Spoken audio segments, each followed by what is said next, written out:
Good evening, YouTube friends. Well, after a little rest from yesterday, I'm back again to finish up my story.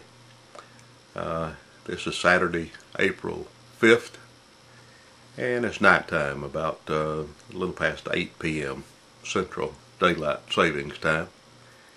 And I'm still hoarse a little bit. I still have a little congestion, so you'll notice the voice is off a little bit, but we'll make it through it. And I want to start back with Messabout1's American Dream.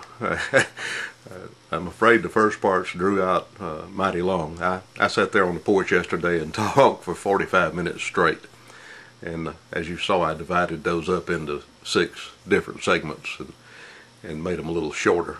But I guess I had a lot to say. But anyway, I wanted to come back and kind of start back where I left off and finish this thing up without drawing that out too long. I guess when you've lived 62 years, it takes a while to tell about all of it. And really, what I had wanted to do with this series, this segment, is say that the American dream is still alive in our country, and that I wanted to show how it had affected me.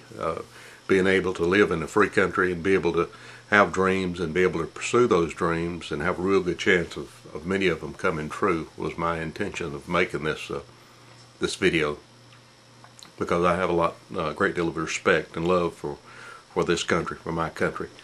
I'd received some emails on some of the first segments I'd made there, and I've heard those statements before, that sometimes the United States is not highly thought of in the rest of the world for whatever reason. But I wanted to use this as a personal example and to give it to you for no other reason than just to show you my own feelings about my own country and how good it's been to me. And not just me, how good it's been to many, many millions of people that have had the advantage of being born here, or to be able to live here and to take advantage of our freedoms and our ability to do well. And that doesn't come free, doesn't come easy. Not to say that if you lived in America you would instantly receive the American dream. It requires a lot of hard work, a lot of dedication, sometimes many, many years of hard work and dedication to achieve your dreams. But the chance here in this country are still very, very good that those dreams can come true if you're willing to pay the price, I guess you would say. So I'll start back where I left off. When I left off, I think it was around 1982, and I talked about working at the aluminum reduction plant for 12 years and had a good job and started a family and had a good place to live, and then things changed. That plant shut down, so I had to go looking again. And the place I went looking was back to Huntsville, Alabama, where there's a research park, a big research park, and some high-tech work going on that would fit into my abilities at that time. So I did. I went back to Huntsville in '82. Didn't move. Stayed in the same house.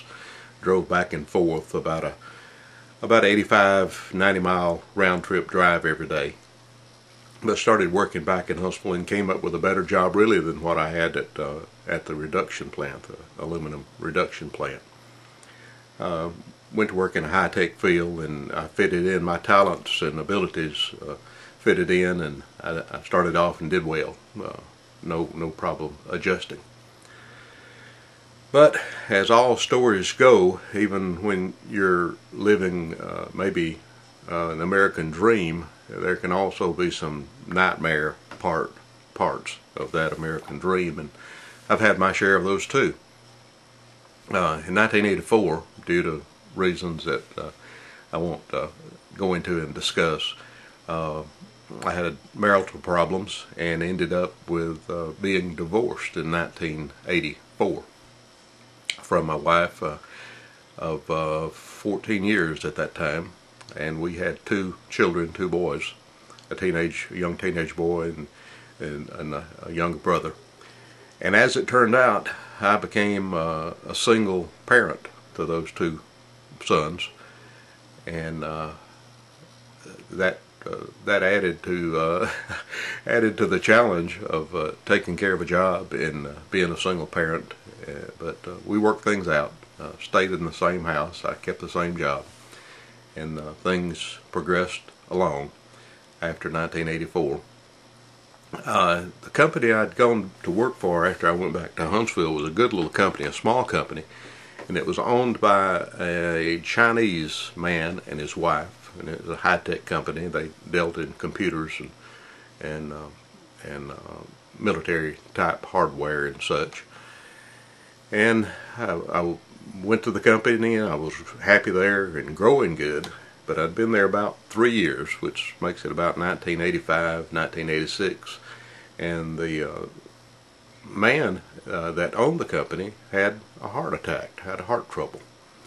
So at that time, he decided that he should sell the company after I'd been there about 3 years. So he sold the company, and as it turned out, the company that bought out that company was not the type of company that I wanted to work for. So there again, I decided to change jobs again, which looking back over the past 20 odd years, that was a good decision. And I'll mention something else that I got into, and it's helped me live my American dream, and it's even helping my sons live theirs. Early on, due to having an interest in electronics and radio and things like that, as soon as I could get into computers back in those early days, we had a computer system, as basic as they were in those early days. We had a computer system and kept a computer system all those early years for use at home to learn about it and for my sons to learn about it. So at an early point, I got into learning about computers and being able to use computers, and I knew it was going to be important in the future to do that, and I knew it would be important for my sons in the future to learn about computers. I even sent my sons to class when they were very young to learn about the early computers and things like that. So we got a real early start in computer systems. And luckily, where I worked, being a high-tech company, they also had an early connection to the internet. Well, at that time, it wasn't the World Wide Web. It was, I think it was called the DARPA net at that time. And I got to be on the internet very early on too, which we all know is added to all of our lives. But anyway.